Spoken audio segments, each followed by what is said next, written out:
여러분 안녕하십니까. MBN 뉴스특보 이어가겠습니다. 오늘 뉴스특보에서는요. 박근혜 전 대통령에 대한 검찰의 구속영장 청구 여부 결단이 임박했다는 얘기와 각 당의 대선 후보 경선 얘기 위주로 꾸며보도록 하겠습니다. 오늘 네 분과 함께 얘기를 나눠보겠습니다. 어서 오십시오. 안녕하세요. 네, 안녕하세요. 자, 먼저요. 박근혜 전 대통령에 대한 구속영장 청구 여부를 놓고 김수남 검찰총장의 고민이 깊어지고 있는데 김 총장이요. 이 청구 여부를 놓고 법조계 원로들을 만났다고 합니다. 이 의원님. 네. 답답하긴 한가 봐요. 원로들 만나서 조언을 구했다는 거 보니까요. 그렇죠. 물론 이제 검찰 내부의 의견만 갖고도 판단할 수 있겠지만 네. 또 이제 아무래도 예전에 뭐 검찰총장이라든지 또 뭐 대검 중수부장이나 이런 거 했던 분들, 경험 있는 분들 이런 분들 같은 경우는 이제 사회에 나가서 여러 가지 또 사회 여론도 듣지 않겠습니까? 네네. 아무래도 이제 원로들이 생각하는 것은 좀 크게 볼 수가 있죠. 지금 어떤 김수남 총장 입장에서 본다면 사실 김 총장은 지금 뭐 누구를 만날 수도 없습니다. 사실은 자기 사적인 사람들을 또 이야기할 수도 없어요. 누구하고. 왜냐하면 그 한마디 자체가 다 또 퍼져나가게 되면 문제가 되기 때문에 아무래도 그렇기 때문에 지금 김 총장이 그래도 정말 제대로 된 조언을 얻는 것은 결국 선배들밖에 없다. 그리고 또 선배들 중에서 이런 또 경험을 한 분들이 꽤 많거든요. 뭐 전직 대통령 구속시킨 분들도 있고 또 당시에 뭐 기소했던 분들도 있고 수사했던 검사들도 있기 때문에 이런 원로를 만나서 좀 폭넓은 의견을 아마 수렴하는 그런 좀 뭐 어떤 면에서 보면 좀 마지막 절차라고 할까요? 저는 그렇게 보여집니다. 네. 지금 뭐 결심은 섰다 이런 얘기가 나오고 있는데 법조계 원로들 대체 어떤 원로들인가 궁금하실 겁니다. 대통령에게 껄끄러웠던 수사를 한 적이 있는 그런 지휘를 한 적이 있는 전직 검찰총장들과 식사나 전화 통화로 의견을 물었답니다. 그러면 대체 어떤 분들이 떠오르십니까, 여러분은? 최초의 전직 대통령 수사, 전두환 전 대통령, 노태우 전 대통령 수사를 지휘했던 김기수 당시 검찰총장에게도 의견을 물어봤을 수 있다. 이런 생각이고요. 물론 이 기사에는 구체적인 이름은 거론되지 않았습니다만. 그리고 노무현 전 대통령의 수사를 지휘했던 임채진 전 검찰총장에게도 의견을 물어보지 않았을까. 이런 생각도 드는데 참 운명의 장난이랄까요? 과거 임채진 전 검찰총장도 당시 노무현 대통령이 검찰총장에 임명했던 사람이고 이번에 김수남 검찰총장도 박근혜 전 대통령이 임명했던 사람입니다. 자신의 임명권자에 대해서 기소 여부를 놓고 고민을 하고 있으니 이게 복잡할 수밖에 없을 것 같은데 역시 글쎄요. 김 교수님 역시 사안이 복잡할 때는 원칙대로 가는 게 맞습니까? 그렇죠. 지금 저는 뭐 김수남 검찰총장이 이미 결심은 섰다고 봅니다. 그런데 이제 고민이 깊다는 그런 어떤 모양을 만들고 있는 그런 과정 아닌가 그렇게 생각합니다. 그래서 이제 전직 총장들의 의견을 수렴하는 그런 모습들을 보임으로 해서 많은 명분을 좀 쌓아가는. 왜냐하면 이게 뭐 결정이 아무래도 정치적 영향이 굉장히 크지 않겠습니까? 뭐 여야를 막론하고 지금 또 대선 국면이기 때문에 어떤 형태로든 굉장히 영향이 크니까 이런 부분을 이 검찰총장 혼자 하는 것이 아니라 여러 사람들의 의견을 중론을 모아서 한다는 일단 모양을 만들고 그 부분에서 이제 가장 핵심은 계속해서 반복적으로 이제 검찰총장이 얘기하는 법과 원칙에 따라서 하고 있다. 뭐 이런 부분을 오히려 좀 계속 강조하는 그런 과정을 거쳐 나가서 아무래도 지금 뭐 검찰 쪽에서는 A안 B안 다 올리지 않았겠습니까? 그런데 이제 수사팀이 결국엔 어떤 게 좋겠다라고 이제 올렸겠지만 판단은 이제 최종적으로 김수남 총장이 하는 것이기 때문에 이런 과정을 거치지 않을 수 없다. 뭐 이렇게 보여집니다. 서 변호사님, 전직 검찰총장, 즉 김수남 총장이 의견을 구했던 전직 검찰총장은 이런 얘기를 했답니다. 법리대로 가는 게 검찰이 지금 할 일이다. 그런데 구속영장이 발부될 수 있도록 수사가 확실해야 한다 하는데 수사가 확실해야 한다는 이 의미는 대체 뭡니까? 그렇죠. 이게 지금 혐의가 이게 뇌물 아닙니까? 근데 만약에 영장을 청구했는데 기각이 돼버린다. 또 이게 영장을 청구했는데 나중에 무죄가 된다. 이러면 이게 검찰의 치명상을 입게 되죠. 그래서 이게 뇌물죄인데 이게 통상의 뇌물죄보다는 좀 어려워요. 왜냐하면 이게 보통 옛날 전두환 노태우 대통령 때는 직접 본인이 돈을 다 받았잖아요. 따라서 이게 어려운 게 없는데 지금 이게 그 재단, 어떤 공익재단 출연을 통해서 받은 거고, 네. 그다음에 정유라 최수진은 남이잖아요. 네. 따라서 이게 재단은 뭐가 됐냐면 이게 제3자 뇌물이기 때문에 부정한 청탁. 네. 이게 청탁을 입증해야 되고요. 아하. 그다음에 최순실 정유라는 경제적 공동체. 네. 이 말은 이게 이익을 공유하는 관계라는 걸 입증을 해야 돼요. 네. 이 두 가지 입증이 상당히 어려운 뇌물이기 때문에 네. 이게 영장이 기각이나 또 이게 무죄가 안 나도록 철저히 수사해라. 이런 아하. 의미로 보입니다. 네. 근데 노 변호사님, 영장 청구는 검찰이 하지만 영장 발부는 이제 법원의 몫이잖아요. 그런데 법원이 판단할 때 아니 이 사안에 대해서 이미 수사가 충분히 다 이루어졌다면 굳이 구속 수사, 신병을 확보해서 수사를 더 할 필요가 있겠느냐? 혹시 이런 판단할 가능성도 있을까요? 그런 판단도 당연히 가능하죠. 네. 왜냐하면은 구속이라고 하는 것은 신병을 어느 한 곳에다가 이렇게 몰아놓고 그 사람이 사실 자유롭게 본인을 방어하지 못하도록 하는 행위가 되거든요. 네네. 그러면은 수사를 받을 때는 수사 필요성 때문에 그런 게 있다고 하지만 네. 이미 수사가 다 끝난 상황이라고 한다면은 네네. 사실은 재판만 남겨놓기 때문에 아하. 굳이 그런 식으로 구속을 시켜놓게 되면은 피고인의 방어권을 상당히 심각하게 침해하는 부분이 있습니다. 네. 그런데 이제 지금 문제는 그렇다면 과연 박 전 대통령에 대한 수사가 정말 완전히 끝났는가? 아하. 이거는 사실 좀 별 문제죠. 한 번밖에 안 불렀으니까. 네네. 그리고 당시에 불렀어도 혐의가 너무 많았지만 우리가 예상했던 것보다는 그 조사 검토 시간 빼놓고 사실 되게 짧았단 말이에요. 14시간이었죠. 네네. 그러면 그 박 전 대통령에 대한 혐의가 제대로 다 수사가 됐다고 보기도 좀 어려운 부분이 있고요. 아하. 또 하나는 기존의 다른 그 관련자들이 지금 현재 다 구속되어 있는 상황과 비교해 보았을 때에도 네네. 박 전 대통령 혼자만 지금 남아있을 수가 없는 구조인 거예요. 네. 왜냐하면 본인 때문에 안정범 전 수석이 여러 가지 행위를 하다가 구속이 된 것이고 네. 본인 때문에 뭐 김기춘 전 실장이라든가 조윤선 전 장관이라든가 이런 분들도 구속이 된 것이고 또 최순실 씨야말로 뭐 본인 때문에 사실은 다 모든 것들을 다 누가 먼저인지는 모르겠지만 돼 있는 것이고 특히 이재용 삼성 부회장 같은 경우도 얼마나 억울하겠습니까? 그분 입장에서는 나라에서 이런 문화 융성을 위해서 돈이 필요하다 그래서 돈을 주었고 그런데 갑자기 자기 보기에 뇌물이라고 얘기하고 아니라고 하는데도 뇌물이라고 하고 그런데 오히려 뇌물을 받았다는 측에서는 아무런 뭐 그 구속도 안 당하고 있다. 이건 있을 수가 없는 부분이다라고 생각하고요. 네. 또 하나는 이제 법치적인 관점이나 그동안의 그 그러니까 법원이나 검찰이 해왔던 경험을 계속해서 근거로 생각을 해보면 네. 사실 이분이 대통령이었다는 신분을 제외한다면 당연히 구속감이거든요. 아. 그러니까 그런 것들을 고려할 필요도 없이 구속감이었죠. 일반인으로 원칙적으로는. 친다면? 그렇죠. 아하. 그런데 이분이 대통령의 신분이었다는 것만 가지고 아하. 과연 이런 모든 여러 가지 것들을 전부 다 우리가 그냥 다 거두절미하고 네. 그냥 당신은 그냥 불구속입니다. 이렇게 하기는 조금 부담스럽지 아. 않을까 생각합니다. 지금 영장 청구 여부, 검찰총장의 결단이 임박했다. 뭐 이러면 언론에서는 내일쯤에는 발표를 하지 않겠느냐, 결단을 내리지 않겠느냐 이런 말 나오는 가운데요. 자유한국당의 일부 의원들은요, 이 영장 청구 여부 자체, 청구하는 것 자체에 대해서 강하게 반발하고 있습니다. 김진태 자유한국당 대선 후보는 이런 말을 하고 있습니다. 우리 사회를 치유하고 통합하는 길은 먼저 박 전 대통령의 구속을 막는 일이다. 그리고 탄핵으로 분열됐고 갈등의 비용을 치렀는데 구속되면 회복하기 어려운 심각한 상황이다. 이런 말도 했고요. 조원진 의원, 친박의 핵심이라 불리죠. 거짓과 선동, 음모에 의해 탄핵당했는데 검찰이 박 전 대통령을 구속해서 되겠느냐. 구속하면 이 의원님 전면적 투쟁할 수밖에 이런 전면 투쟁이라는 말도 지금 하고 있습니다.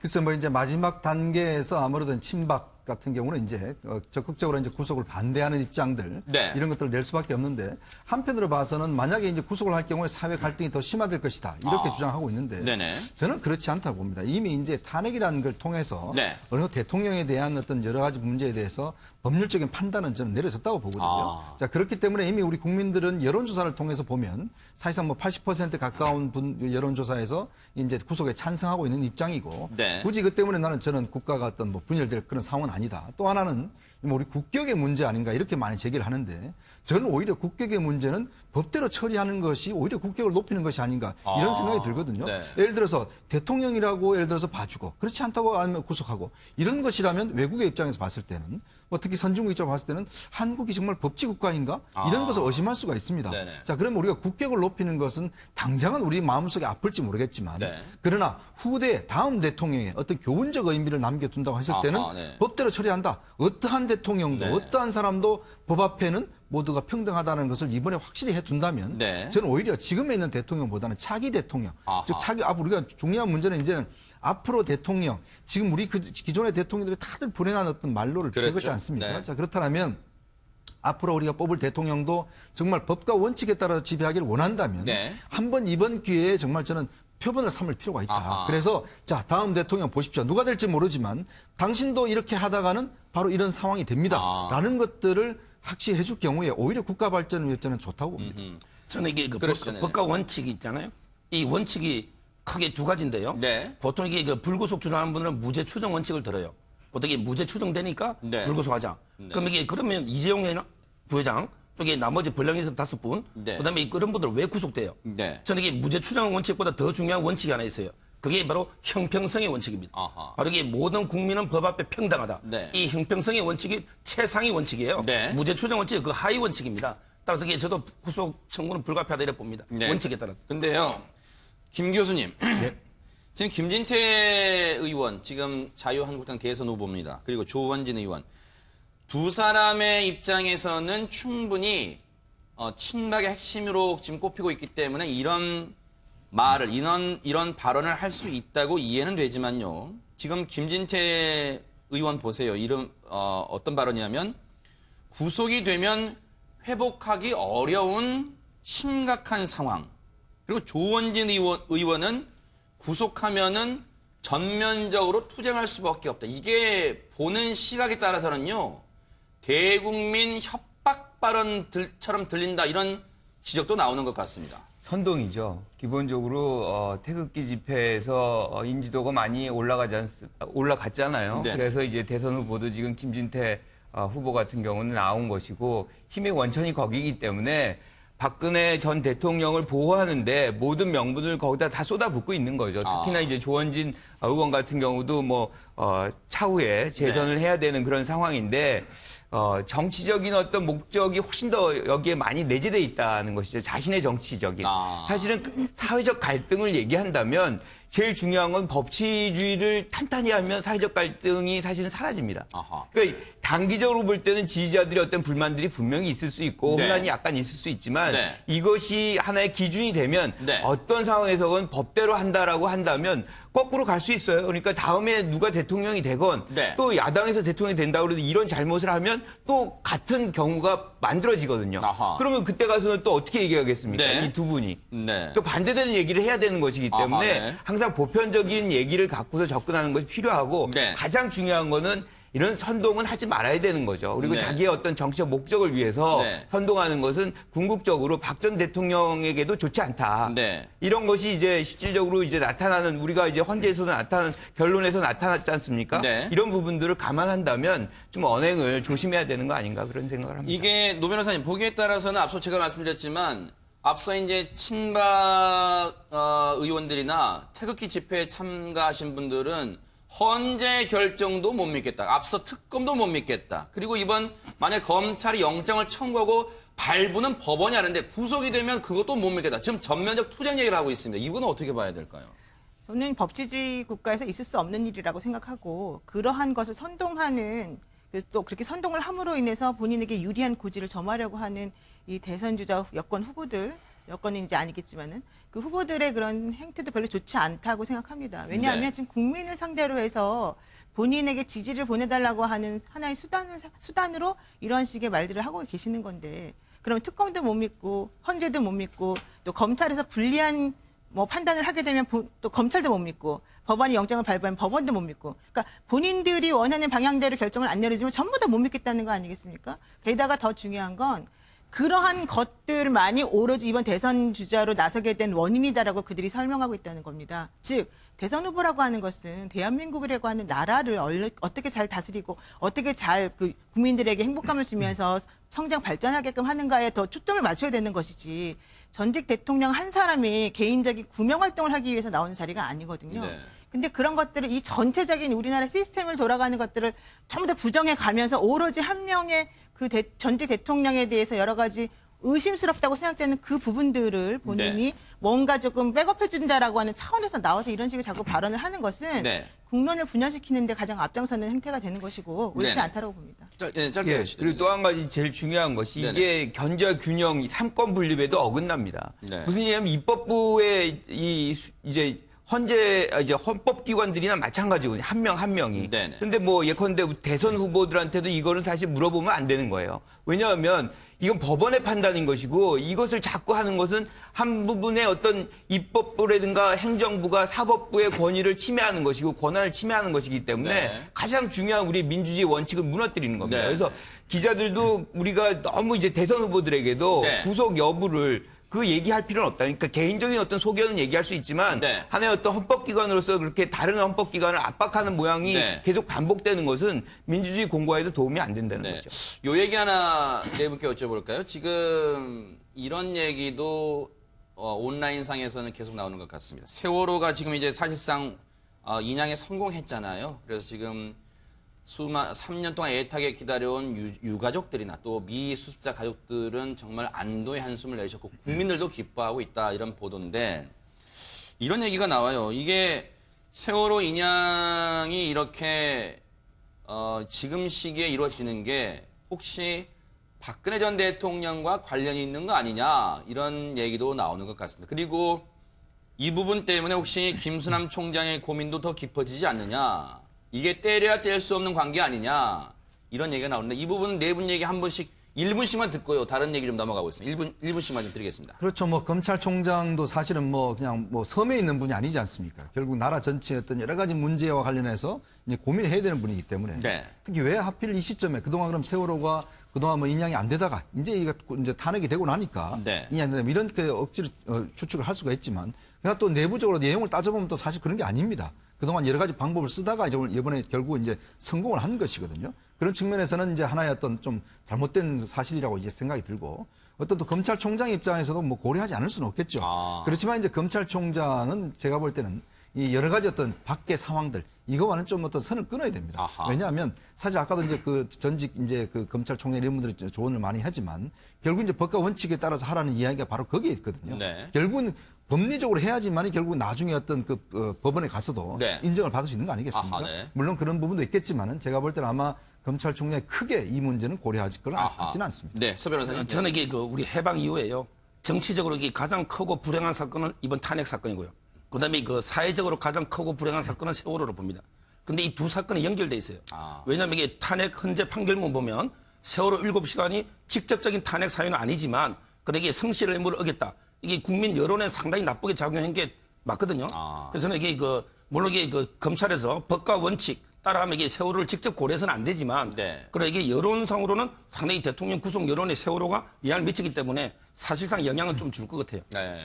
네, 김 교수님. 예, 직접적인 영향은 저는 안 줄 거라고 봅니다. 일단 기본적으로 3년을 이렇게 물속에 있다가 요번에 나왔으니까 즉 일주일에 할 거를 3년을 기다려서 하는지 이건 부분은 뭐 국민적 동의를 받기가 굉장히 어려운 거 아닙니까? 이런 부분이 사실은 민심을 굉장히 나쁘게 하고 있는 것은 분명하지만 김수남 총장이 이 부분을 고려해서 뭐 구속을 한다.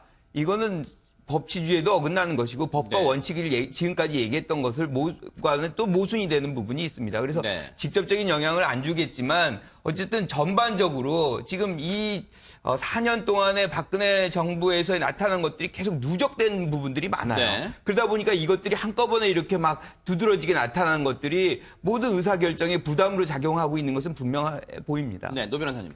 사실 그런 말을 할 수 있을까? 저는 그런 생각도 좀 합니다. 왜냐하면 세월호가 그러니까 침몰한 이후에 지금 상당한 시간이 흘렀는데 그동안에 해수부의 태도가 상당히 미온적이었고요. 그런 미온적인 태도를 보이는 이유 중에 하나는 청와대의 태도 때문이었다라는 게 우리들이 알고 있는 여러 가지 사실로 이제 좀 드러나고 있습니다. 그런데 더 결정적인 것은 오비 일학일 수도 있겠지만은 대통령에 대한 탄핵이 결정된 지 5시간 만에 해수부에서 전격적으로 기자들한테 문자를 쫙 뿌려요. 3월 17일 날 우리가 인양한다. 그렇다면 왜 5시간 만에 하필이면 해수부에서 그렇게 했을까? 해수부가 답답했다는 거예요, 그동안에. 청와대 때문에 본인들이 해야 될 일을 하지 못했고 너무 안타깝게도 여러 가지 물론 좌충우돌을 하느라고 본인들도 실수한 건 있었겠지만 네. 그럼에도 불구하고 누군가가 자기네들이 해야 할 일을 맡고 있었기 때문에 힘들었었는데 네. 이것이 이번에는 해소되었으니까 빨리 하겠다는 뜻이었고 결국 되지 않았습니까? 그렇다면 그것을 반드시 정치적으로 영향 안 미친다고 볼 수는 없겠지만 네. 그 정치적으로 영향을 미치는 것이 뭐 검찰총장이 고려해야 된다, 뭐 누가 고려해야 된다, 혹은 대선 주자 유력한 누구에게 유리하니까 이렇게 될 것이다. 이런 식으로 보는 시각은 매우 자기적이고 매우 옳지 않은 시각인 것 같고 네네. 이거는 정말 세월호 그 자체로 봐야 되는 것이고 네네. 그동안에 정부가 직무를 유기한 것에 대한 반성의 자원에서 봐야 되는 것이다. 라고 생각합니다. 예. 자, 이제 김수남 검찰총장이 이르면 내일 아침에요. 이 수사팀으로부터 대면 보고를 받을 것 같답니다. 그리고 나서 이제 최종 결심을 밝힐 것 같다는데 이 의원님 만약이냐, 이 만약이긴 합니다만 이제 검찰이 박근혜 전 대통령에 대해서 구속영장을 청구하게 되면 그 다음 절차가 이제 실질심사, 영장실질심사, 뭐 정확한 표현은 구속 전 피의자 신문이겠습니다만 그걸 받게 되는데 이렇게 되면 이것도 첫 사례가 된대요. 제가 하나 읽어드릴게요. 일단 박 전 대통령에 대해서 붙는 수식어 첫 여러 가지 있죠. 대한민국 첫 번째 여성 대통령, 그리고 첫 번째 부녀 대통령. 왜냐하면 박정희 전 대통령, 아버지 박정희 전 대통령이어서 첫 번째 대한민국의 부녀 대통령, 그리고 헌정사상 첫 번째 탄핵 대통령, 그리고 전직 대통령 중에 최장 검찰 조사 받았던 대통령, 총 21시간 30분, 저긴 조서 검토 시간도 포함되어 있습니다. 검찰이 구속영장을 청구하면 1997년 도입된 영장실질심사, 구속 전 피의자 신문을 받는 사상 첫 번째 전직 대통령이 된다고 합니다. 불명예스러울 것 같아요, 개인적으로. 참 처음이라는 단어는 굉장히 좋은 단어입니다. 처음 시작한다는 단어와 의미와 함께 정말 새로운 길을 개척한다는 뭐 그런 의미도 있지 않겠습니까? 그렇죠, 네. 근데 지금 이제 박근혜 전 대통령한테 붙여진 이 첫이라는 수식어는 다들 부정적인 수식어밖에 없는 것이죠. 이제 그렇다 보니까 이걸 지켜보는 국민들도 굉장히 마음이 아프고 안타까운 그런 측면이 있는데 일단 처음으로 뭐 대통령이 이제 영장 실질심사 받게 되면 아마 제일 괴로운 게 이제 검찰일 겁니다. 그리고 법원이고 어떻게 할 것이냐. 그러면 원래 영장심 받으면 이제 처음에 그 실질심사 하고 난 다음에 바로 또 서울구치소라든가 가야 되지 않습니까? 네네. 거기서 일단은 제수복을 입고 그다음에 이제 기다려야 되거든요. 되잖아요. 네. 자, 그러면 그렇게 한 다음 또 신체 검사도 해야 되고 그걸 사실은 이재용 부회장도 굉장히 그 과정이 힘들었다는 것이거든요. 근데 만약에 이제 그 박근혜 전 대통령이 그 과정을 같이 닮아간다면 과연 본인의 어떤 것뿐만 아니라 참 보는 사람 입장에서 국민들 입장에서도 굉장히 마음이 안타까울 수밖에 없죠. 자, 그렇지만 또 하나의 저는 효과는 있다 봅니다. 결국 뭘까요? 지금 이거는 어떤 면에서 보면 박근혜 전 대통령만 생각하면 사실은 뭐 안타까운 측면이 있겠지만 그러나 나라의 미래를 생각한다면 저는 오히려 이것 자체가 하나의 교훈이 될 수 있고 교과서가 될 수가 있다. 정말 살아 숨쉬는 교과서가 될 수가 있죠. 자, 누구도 만약에 죄를 지었을 경우에는 똑같은 절차에 따라서 서울구치소 가서 똑같은 신체 검사를 받고 똑같이 독방에 있다가 결국 결과를 받고 수용을 살아야 된다. 이런 것에 대한 교육을 받을 경우에 만약에 이제 앞으로 지금 대선 후보들 많은 대선 후보 있지 않습니까? 자, 그러면 다들 반면 교사를 하겠죠. 나도 저기를 갈 수가 있다. 자, 그러기 위해서 내가 어떻게 해야 될 것인가? 그런 부분에 대한 교훈적 효과는 충분히 크리라고 봅니다. 근데 서 변호사님 이거 하나 여쭤볼까요? 그 박근혜 전 대통령의 검찰 조사 받았던 이제 뒷얘기들이 조금씩 언론통에 나오는데 박 전 대통령이 검찰 조사를 받을 때 통장을 보여줬답니다. 통장. 일단은 시청자분들이나 국민분들이 박 전 대통령이 자신 명의 통장이 있었나라는 생각도 할 텐데 일단 통장을 보여주면서 적극 변론을 했답니다. 뭐라고 변론했는가 봤더니 한 푼도 안 받았다. 보세요. 받은 돈 0원이에요. 빵원이에요. 최순실과 내가 재단에서 한 푼도 받지 않은 건 금융거래 조회 결과에도 나타나지 않았냐. 이렇게 반박을 했답니다. 이건 어떻게 봐야 될까요? 이게 아까 제가 그 말씀드렸잖아요. 이게 그 대통령이 직접 돈을 받았다고 뇌물이 아니고요. 크게 두 가지인데 첫째 K재단, 미르재단. 이 부분은 이게 제3자 뇌물 공여예요. 우리 법에 보면 이게 그 부정한 청탁을 하고 나서 제3자한테 돈을 주게 하면 그것도 이게 뇌물죄가 돼요. 본인은 안 받았어도 그 사람이 받게 하면 그렇죠. 이게 그 최근에 왜 공정거래위원장 지낸 분도 사찰에다가 시주하게 한 것도 제3자 뇌물 공여됐거든요. 그래서 이게 그게 하나고요. 그다음에 두 번째 정유라 지원 부분은 대통령이 직접 계좌를 안 받아도 예를 들어 정유라 최순실하고 대통령이 경제적 이익을 공유하는 관계에 있다. 이러면 이게 바로 단순 뇌물이 되는 거예요. 뇌물이라는 게 꼭 직접 받는 게 아니고 예를 들어 뭐 아들이 받거나 처가 받아도 알면 이게 되는 거죠. 그래서 이게 저는 이 변론은 맞지 않는 거죠. 노 변호사님, 박근혜 전 대통령이 한 푼도 받지 않았다고 이렇게 강조하는 이유 배경이 있을까요?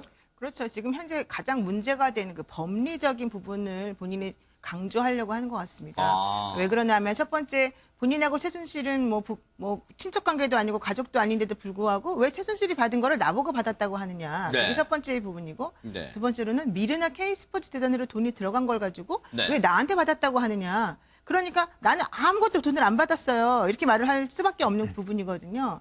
그것은 이제 아무래도 그 법리적으로 다툴 여지가 많이 있기 때문에 그러는 것 같고요. 뭐 박 전 대통령이 통장을 보여주고 안 보여주고 정말 지금 서변호 선생님 말씀하신 대로 하나도 안 중요합니다. 아하. 다만 여기서 중요한 건 네네. 정말 박근혜 전 대통령과 최순실 간의 관계가 있는지 또 하나는 미르 K스포츠 재단이 네. 실질적으로는 최순실 씨가 운영하는 재단이었다라고 지금 소명이 되고 있지 않습니까? 그렇다면 박근혜 전 대통령은 왜 그렇게 열심히 미르 K스포츠 재단에 돈을 내라고 그 기업들에 대해 여러 가지 압박을 행사하고 여러 가지 뭐 어떤 대우를 해주려고 했을까? 그게 네. 이제 궁금해요. 네. 그래서 거기서 바로 역할론이 나오는 거죠. 박 전 대통령은 미르 K스포츠 재단에 이 사람, 그러니까 기업들이 돈을 내게끔 하는 역할을 네. 하는 것이고 또 설립하는 데까지 어떤 절차적인 것들을 추진하는 역할을 하는 것이고 네. 최순실 씨는 그 돈이 모아지면 네. 재단을 본인이 운영을 해서 박 전 대통령과 본인이 잘 살 수 있도록 뭔가 하겠다라고 하는 식으로 해서 이게 만들어졌다. 네. 그러니까 박 전 대통령의 역할은 이거고 아하. 최순실의 역할은 저거였기 때문에 이 둘 간의 관계는 직접 돈을 박 대통령이 받지 않았다 하더라도 현실적으로는 뇌물이라고 볼 수밖에 없는 거다. 이게 이제 그러니까 법리적인 검찰과 특검의 논리인 것이고 네. 그 반대되는 입장. 돈도 안 받았고 아무 연관성도 없는데 왜 나를 네. 엮느냐. 이게 바로 이제 대통령의 입장인 것이고 그러죠. 네. 그 서른 선생님 하나 여쭤볼까요? 그 검찰은 박근혜 전 대통령이 어떠한 답변을 했든 즉 그 사실에 대해서 부인을 하든 인정을 하든 간에 즉 조서 내용을 바탕으로 법정에서 형량을 구형을 할 텐데 만약 재판부가 볼 때예요.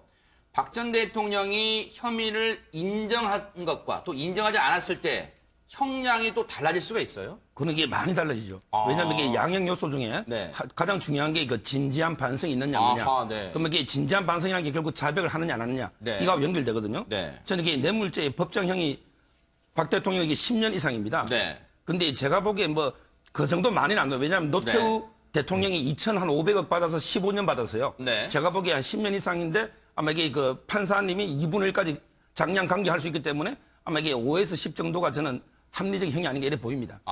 이게 이제 뇌물에 대한 인식이 사실 네. 참 많이 이제 달라졌죠. 우리가 김영란법이 생기면서 네네. 저희 기자들 같은 경우도 이제 김영란법 다 걸리잖아요. 그러면 네. 아니 기업에 다니는 아는 선배가 밥 사주는데 이게 왜 법을 위반이냐 이렇게 생각할 수가 있어요. 네. 왜냐하면 뭐 기업에 다니는 선배가 후배들한테 와서 밥 사준다 이러면 당연히 사회 상규상 이건 당연한 거 아니냐 생각할 수 있잖아요. 네. 근데 김영란법 그걸 법으로 처벌하고 있습니다. 네. 그게 뭐냐면 이제 이거에 대한 인식이 바뀐 거예요. 아하. 즉 박근혜 전 대통령은 70년대 아버지를 보지 않았겠습니까? 네. 즉 그때 당시에는 기업들한테 예를 들어서 정부가 나서서 기업들한테 도움을 주고 네. 자, 기업들은 그러면 그것에 대해서 이제 그 돈을 갖다가 이제 기부를 했지 않습니까? 네. 뭘 하든지 하는.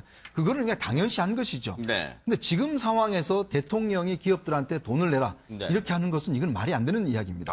그러니까 그거는 기업 입장에서 보면 네. 굉장한 압박으로 느껴지고 여러 가지 허가권을 가진 기업에서 만약에 그 특정 기업에 대해서 잘못되게 어떤 정책을 할 경우는 큰 피해를 볼 수가 있잖아요. 그러니까 지금 이번에 드러났지만은 기업 총수들이 지금 뭐 여러 가지 돈이 없어서 했는데 희망펀드를 만든다고 그러니까 기업 총수들이 빚을 내서 희망펀드를 냈어요. 딱 어디 만든다 그러면 또 빚을 내서 돈을 냅니다. 우리 기업 총수들이 돈을 많을 것 같지만 실제로 다 주식 가치지 실제로 현금과 쓸 수 있는 돈은 별로 없거든요. 근데 이게 또 출처도 명확해야 됩니다. 그러다 보니까 당연히 은행에다 돈을 빌려서 청년 펀드에 내는 거예요. 근데 그걸 대통령 입장에서 보면은 아니 왜 기업들이 그냥 우리가 열심히 하는데 기업들이 도움을 주는 걸 그건 당연한 거 아니냐 이렇게 생각하시는 거죠. 근데 법률적으로 보면 그게 당연한 게 아닙니다. 네. 그건 하나의 강요 행위고 네. 또 하나는 그걸 이용해서 만약에 최순실이 어떤 이득을 획득했다면 네. 제3자 뇌물이 되는 거예요. 아하. 그게 법률적으로 걸린 건데 네. 그러니까 일반적 상식의 입장에서는 아니 대통령이 그 정도 하는 것도 못해? 이렇게 생각할 수가 있죠. 네. 근데 시대는 많이 변했습니다. 변했군요. 네네. 근데 박 전 대통령이 이제 통장을 보여준 거는 네. 자기가 본인이 이제 사사로이 받은 돈이 없다. 그걸 명확히 하는 건데 네. 저는 이게 뇌물죄에 대한 부분을 해소시키기 위한, 즉 뇌물죄가 구속 여부에 가장 치명적으로 그렇죠. 작용한다고 판단을 그 변호인단이 한 것 같아요. 그러니까 네. 내가 받은 게 없지 않느냐. 깨끗하지 않냐? 그렇죠. 네. 그렇게 해서 이제 그 변호인단이 그날은 또 뭐 검찰의 경위를 표한다. 그러니까 상당 부분 구속을 지금 막는 것에 변호인단과 박 전 대통령이 총력을 기울이는 거 아닌가 뭐 네. 이렇게 생각을 하는데 네. 사실은 아까 지금 말씀하신 대로 네. 박 전 대통령이 지금 재단을 활용을 하잖아요. 네. 근데 이게 하루 이틀 된 얘기가 아니라 옛날부터 유경재단이라든가 뭐 이런 방식에 굉장히 익숙해져 있던 것이고 네. 이게 불법이고 이게 뭐 사사로운 어떤 뇌물 뭐 이것과 연관성이 별로 없다고 이렇게 생각해 왔던 것 같아요. 그러다 네. 보니까 요번에도 최순실 씨와 이런 문제로 즉 재단의 방식으로 하면은 네. 어떤 불법적인 것이 아니지 않느냐 뭐 이런 사고를 하고 여기까지 온 것 아닌가 이렇게 네. 우리가 판단이 되네요. 지금 박근혜 전 대통령에 대한 구속 여부가 임박해 오면서 최순실 씨도 많이 걱정을 하고 있답니다. 대통령님이 구속될까요? 그리고 또 구치소에서 만날까봐 걱정도 하고 있다 이런 얘기 들리고요. 박근혜 전 대통령의 구속 여부가 결정되면 검찰의 다음 칼날은 우병우 전 수석에 향할 것 같다 이런 얘기도 나오고 있습니다. 그래서 저희가 네 분께 여쭤보겠습니다.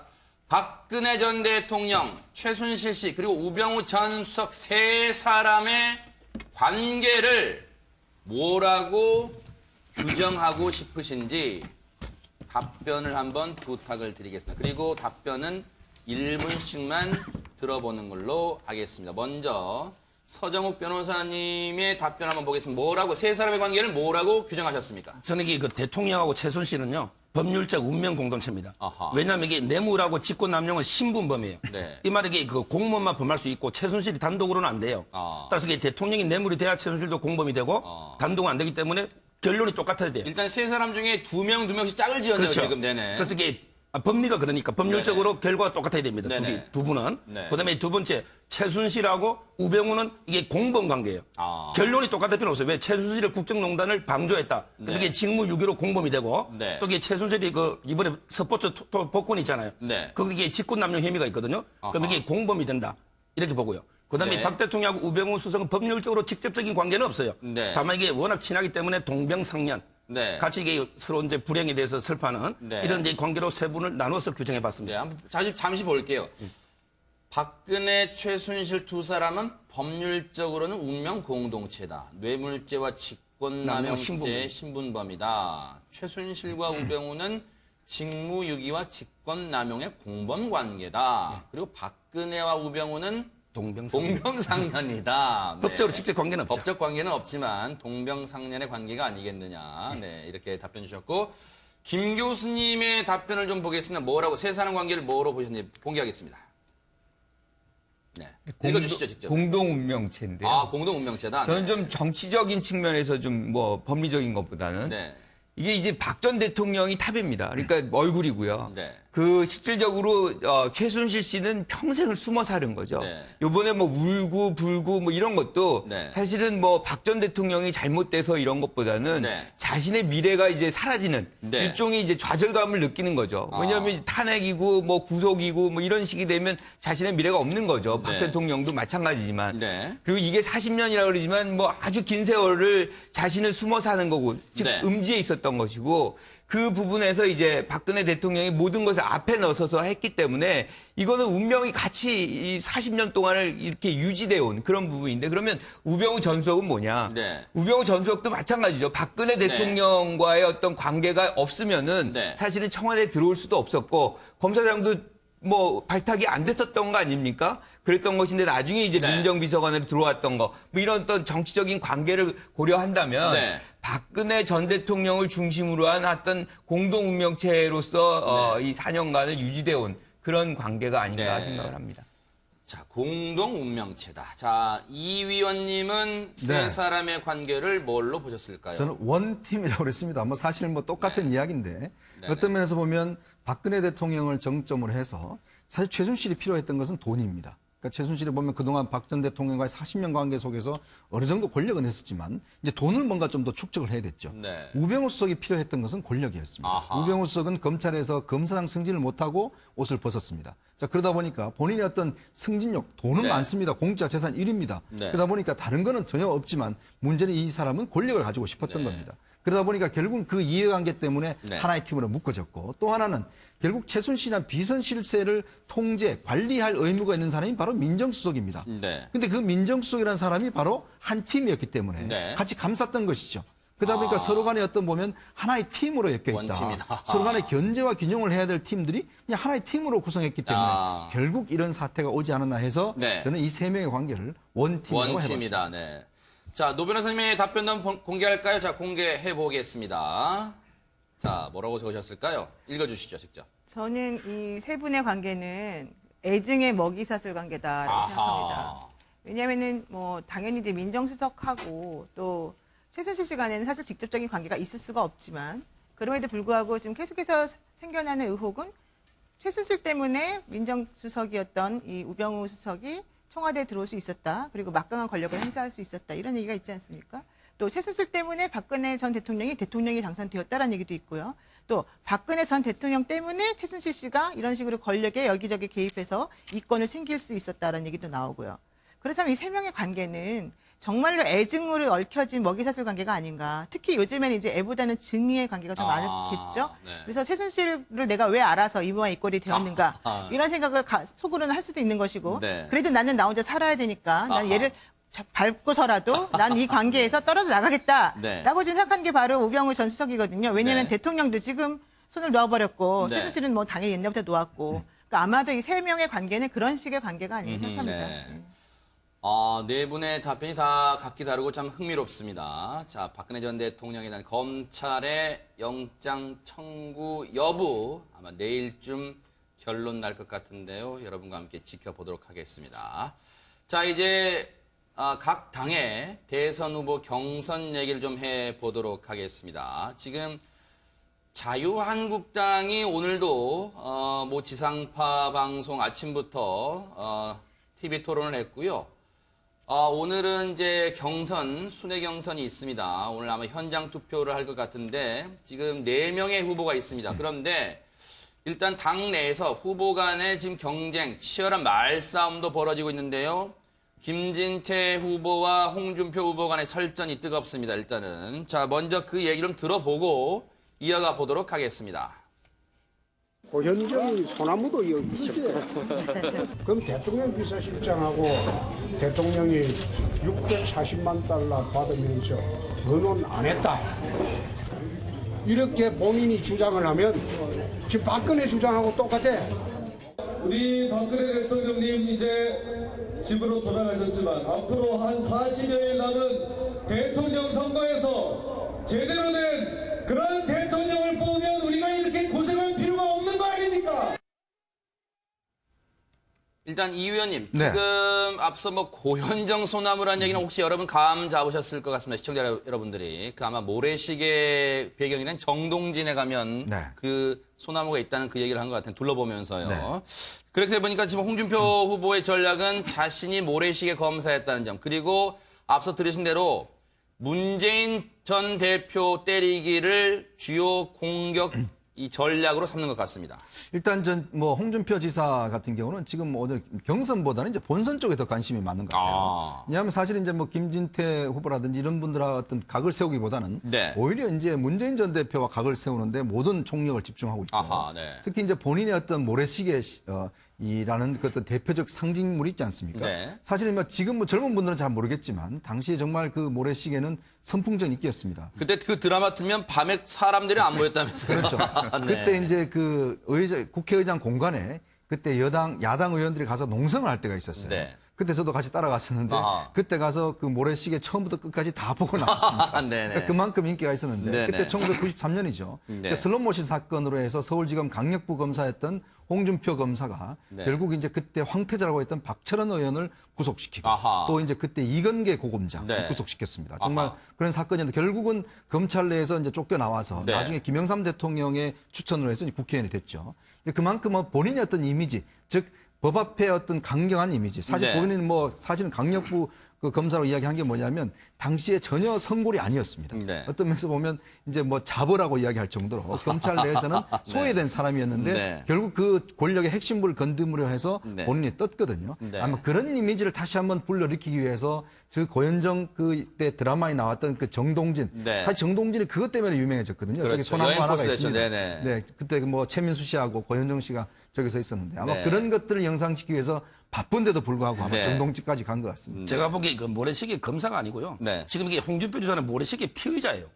이 말은 이게 1심에서 유죄 받아가지고 지금 네. 2심에서는 무죄됐지만 네. 대법원 판결이 있는 거 그렇죠. 이게 저는 상당히 그 변수가 될 거고요. 그리고 자꾸 이게 노무현 대통령 뇌물 받은 걸 이야기하는데 노무현 대통령이 검찰 조사 과정에 불행한 일로 끝났는데 유죄가 확정된 것도 아니고 제가 알기로 이게 직접 받은 거 아닌 걸로 알고 있는데 네. 자꾸 이 공개하는 거는 사자의 명예훼손도 될 수 있는 이런 문제 있고요. 네. 저도 이게 모래시계를 한 번 아빠이 다 봤는데 그 검사 있잖아요.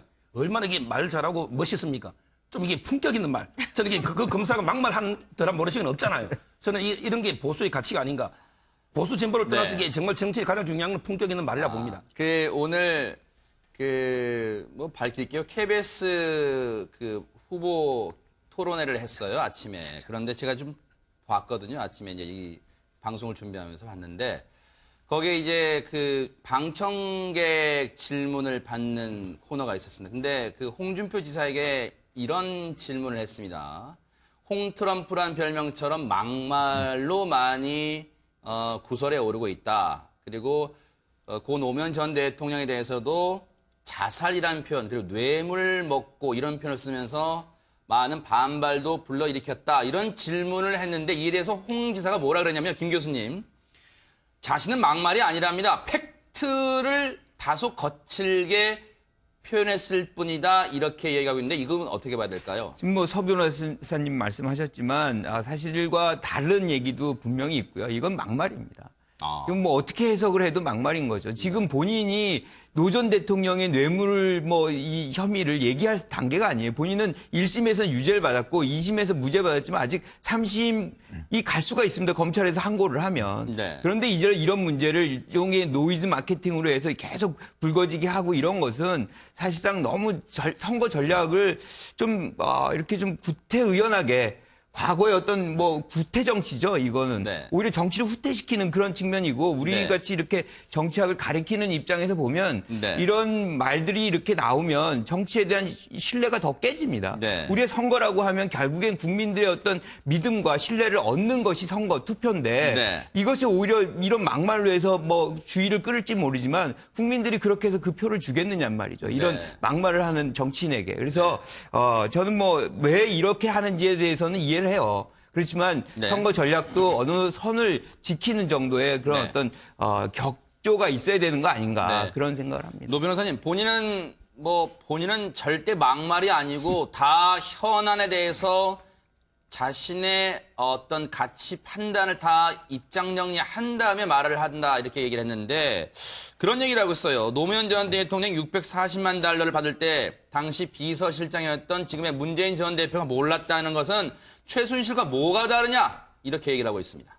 근데 프레임을 문 전 대통령에 대해서 문 전 대통령이래 죄송합니다. 문 후보에 대해서 지금 사람들이 얘기하고 있는 거는 아무래도 패권 정치가 이제 나오게 될 것이다. 그렇게 네. 되면 박근혜 전 대통령에 대한 것하고 사실은 달라질 게 없을 것이다. 이게 바로 이제 그 보수당에서 얘기하고 있는 내용이거든요. 네. 그러니까 박 전 대통령하고 최순실 간의 관계를 문재인 후보하고 그 뒤에 이제 있다라고 얘기되어지는 그 친한 사람들 간의 관계를 지금 자꾸 프레임화를 시켜서 네.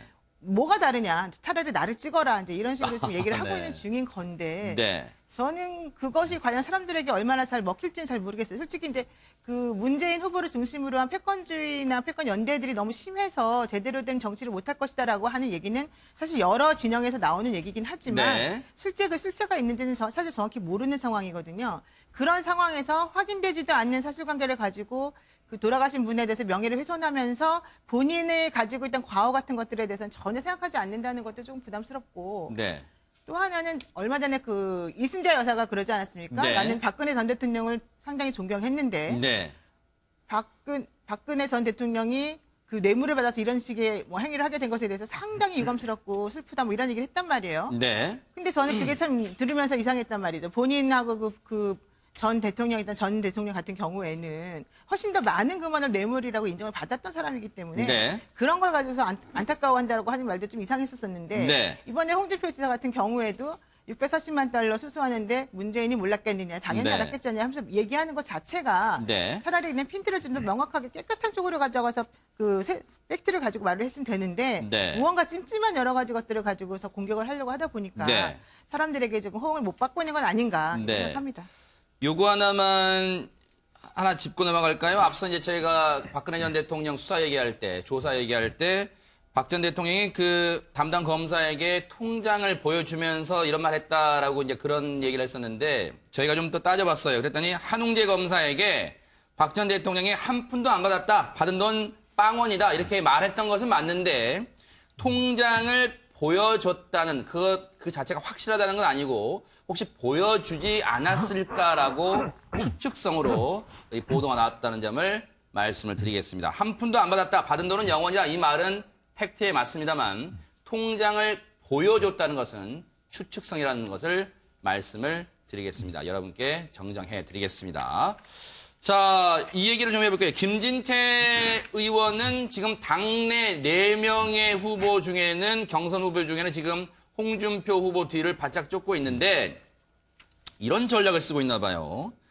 일단은 태극기에 많이 의지를 하는 것 같고, 실제로 그림을 보면 김진태 후보가 가는 곳에는 태극기를 든 지지자들이 많이 보이고 있습니다. 그런데 홍준표 지사 때리기를 하면서 동시에, 글쎄 이거 표현을 어떻게 해야 될까요? 홍준표 바라기를 해야 된다니까요? 홍준표 따라하기를 해야 한다고 표현을 해야 될지 모르겠습니다. 일단은 홍준표 때리기를 하는 얘기, 홍준표 후보를 때리는 얘기, 그 얘기 듣고 이어가 보도록 하겠습니다. 그 서문시장은 박통이 정치적 고비가 있을 때마다 찾아갔던 그런 곳입니다.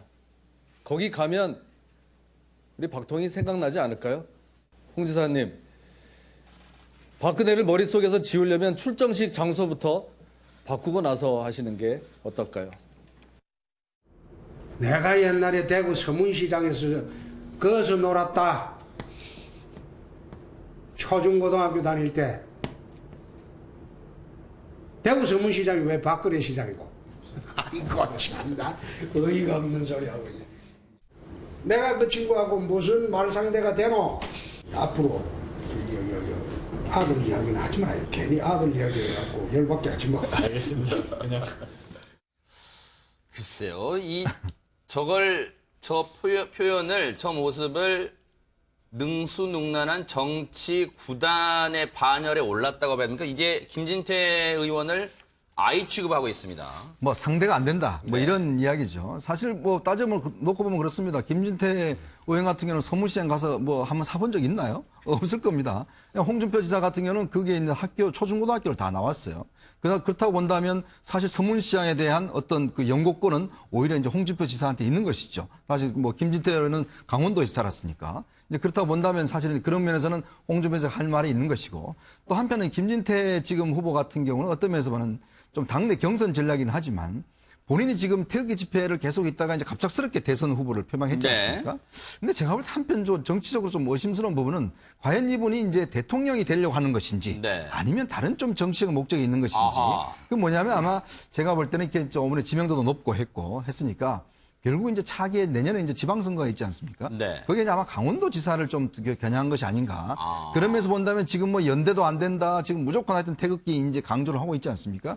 그런 전략으로는 사실 본선 전략 같으면 그렇게 하면 안 되죠, 사실은. 왜냐하면 본인의 힘이 약한데 다른 사람 힘을 합쳐야 되지 않습니까? 근데 지금 홍준표 지사는 당연히 지금 연대를 이야기하고 있거든요. 근데 지금 이인재 후보나 지금 김진태 후보는 아니다, 우리끼리 한다. 이 이야기를 하고 있는데 그런 면에서 본다면 과연 본선 전략인가? 그런 면에서는 좀 의심을 가질 측면이 있는 것 같습니다. 김 교수님께 여쭤볼까요? 지금 김진태 의원의 행보를 보고요, 이런 말이 나옵니다. 홍준표 바라기라는 말까지 나온다는데 그 행보가 꼭 홍 지사가 갔던 데를 따라가서 아마 저런 말 나오는 것 같은데, 저는 오히려 바라기라는 말보다는 따라하기가 더 적절할 것 같긴 한데, 일단은요, 홍 지사가 지난 18일 날 대구 서문시장에서 출마 선언을 하니까 이틀 뒤에 바로 김진태 의원 역시 자기도 서문시장 갔네요.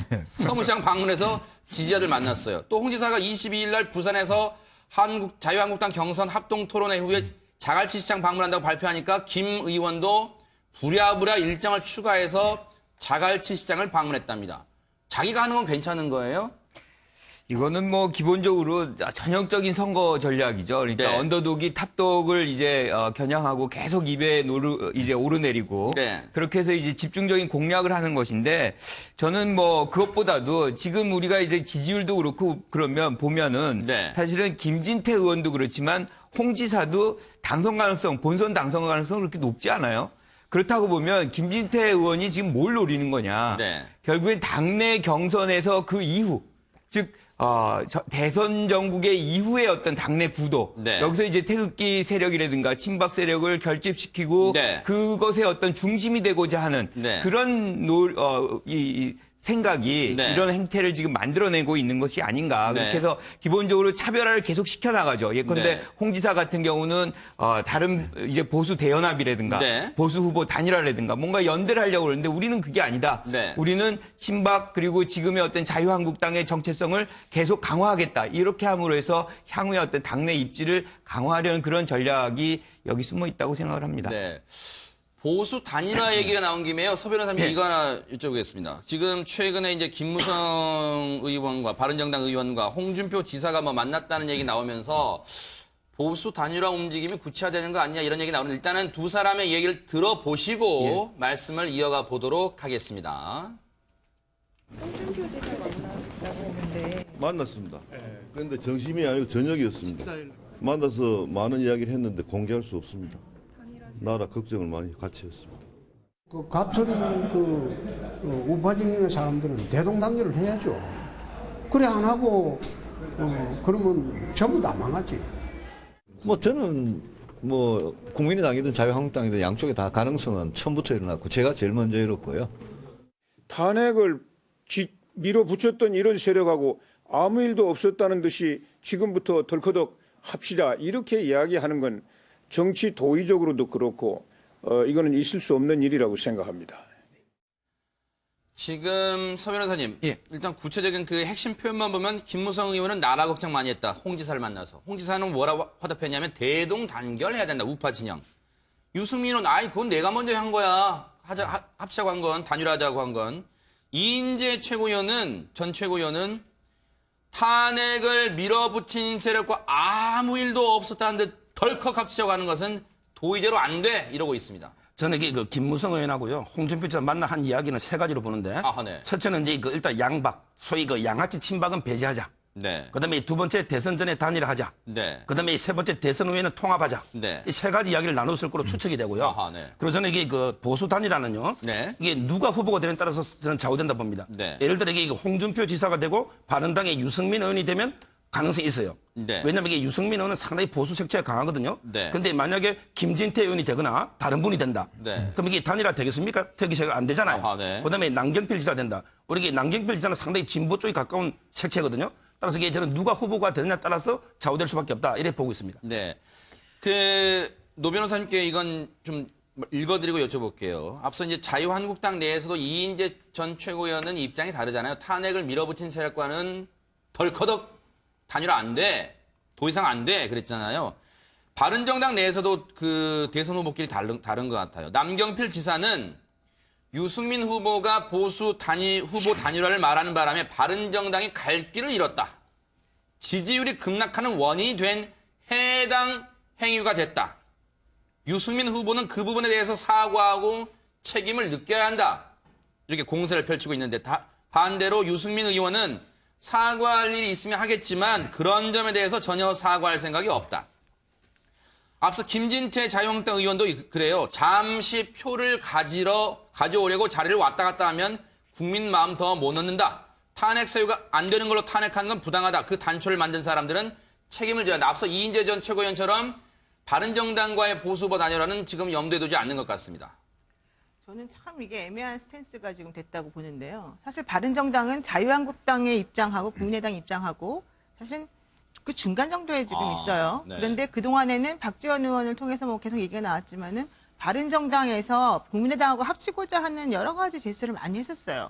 그러다 이제 갑자기 또 이번에는 김무성 의원이 그 홍준표 지사하고 만나고 또 유승민 의원이 그런 식으로 얘기를 하면서 우리도 다 보수대연정 할 수 있다라고 말을 해버리면 그렇다면은 자유한국당하고 바른정당이 합치고 국민의당하고는 안 하겠다는 겁니까? 아니면은 국민의당하고 합치고 자유한국당 하는 건 안 하겠다는 겁니까? 그러니까 이렇게 되면 바른정당이 박쥐가 돼버려요. 그럼 과연 바른정당이 본인의 아직 그 당 정체성을 정확히 확립하지 않은 상태에서 오로지 이번 대선에서 후보를 내거나 무언가 좀 자기 몫을 챙기기 위해서 여기 붙었다 저기 붙었다 이런 모양새를 취하는 수밖에 지금 안 보여요. 우리가 보기에는. 그렇다면 과연 그것이 바른정당이라고 하는 정당이 그 친박이라고 일컫는 그 보수 세력들이 갖는 문제점을 자기네들이 좀 반성하는 의미에서 뛰쳐나와서 새로운 보수를 만들어서 합리적으로 사람들에게 뭔가 좀 해보겠다라고 하는 취지로 나온 것이 과연 해결되고 있는 것인가? 저는 그건 아니라고 보고요.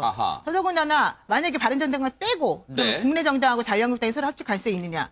사실은 매우 어렵지 않겠습니까? 네. 그렇다면 이 상황에서 바른정당이 저런 식으로 그 대선 후보들끼리도 여러 가지 그 갈래를 보이고 있고, 특히 유승민 의원하고 이 김무성 의원 간에는 사실 사이가 좋지 않다는 얘기도 계속해서 들려나오고 있는 상황인데, 저는 이 세 당이 그 각각이 차지하고 있는 위치나 이해 당량이 너무 달라서 네. 과연 그거는 옳지 않은 것 같고 가능성도 많아 보이지 않고, 특히 네. 더더군다나 이 시점에서 물론 보수 대연정이든 뭐 진보하고 연정이든 간에 하고 싶겠지만은 그것을 이런 식으로 표현하는 것이 과연 바른정당 입장에서 옳을 것인가? 네네. 그것은 좀 아니다라고 생각합니다. 네네. 예. 저는 뭐 구조적으로 이 보수 대연합 또는 뭐 단일화 또는 뭐 비문연대 이거 거의 어렵다라고 봅니다. 이게 가능하려면 일단 두 단계로 가야 되거든요. 1단계가 이제 바른정당하고 자유한국당이 뭐 단일화를 해야 되는데, 문제는 거기가 갈라선 기준이 탄핵이었어요. 탄핵이라고 한다면 그것에 대해서 입장이 정리가 돼야 되거든요. 그러니까 바른정당은 그쪽에서 그럼 친박 일부 세력이 출당을 시켜라. 또는 이쪽에 이 자유한국당 같은 경우는 탄핵한 거 반성해라. 네. 뭐 이런 식의 조건을 내세울 텐데 네. 그게 가능하겠느냐는 거죠. 아하. 거의 양보하기 어려운 것이고, 네. 만약 그게 만에 하나 예컨대 지금 말씀하신 대로 뭐 유승민 전 대표라든가 뭐 네.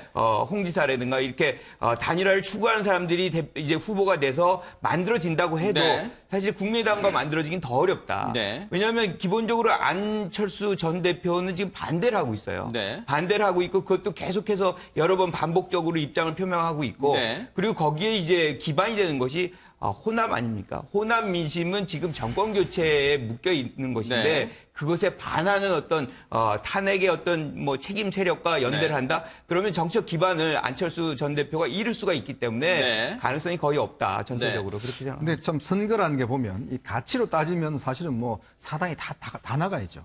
근데 결국 이제 정치 세력이 보는 게 뭐겠습니까? 정치 세력이라는 게 결국 정권을 잡기 위해서 있는 게 아니겠습니까? 그러면 정권을 못 잡더라도 그럼 추후에 어떤 뭐 도모를 할 수 있어야 되는데.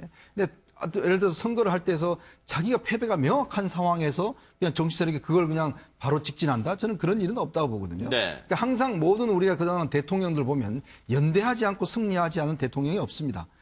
삼당 합당도 그렇죠. 그다음에 이제 정몽준 노무현 단이라든지 DJP 연합이라든지, 즉 자신의 힘만으로 사실은 하기는 힘듭니다. 이명박 대통령도 결국은 박근혜 세력이 도와줬기 때문에 당선된 거 아니겠습니까? 자, 그렇다면 지금 상황에서 문재인 전 대표의 어떤 대선론이 있다라고 한다면 네. 그 반대편인 세력이 물론 그 인간적 감정은 상당히 뭐 격앙돼 있죠. 왜냐하면 유승민 의원의 최고위원 할 때 그때 네. 홍준표 대표였습니다.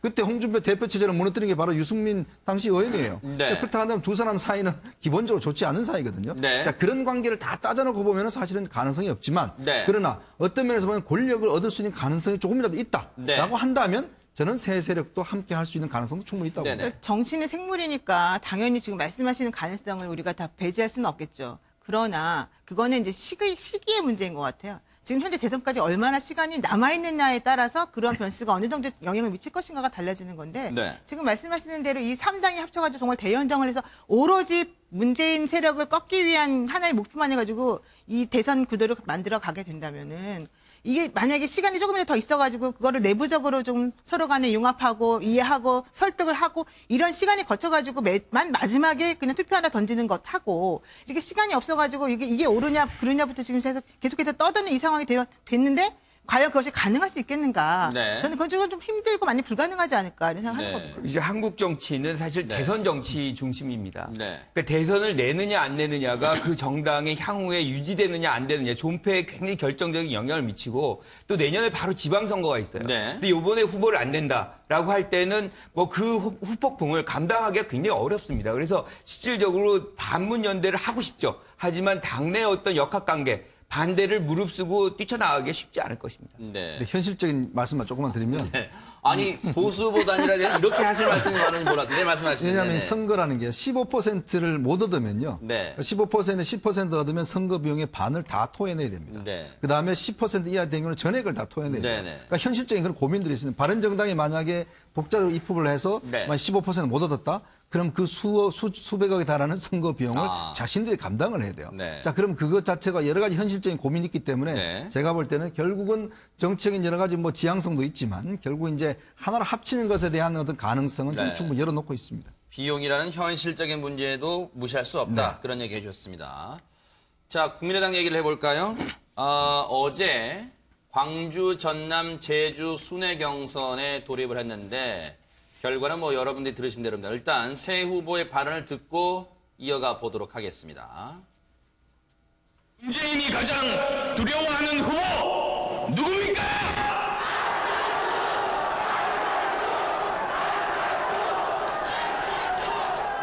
그렇습니다. 바로 저 안철수입니다.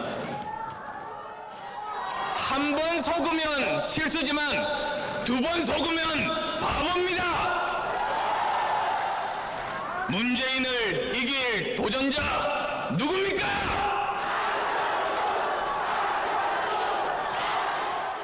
반드시 대통령이 되어 돌아오겠습니다. 여러분!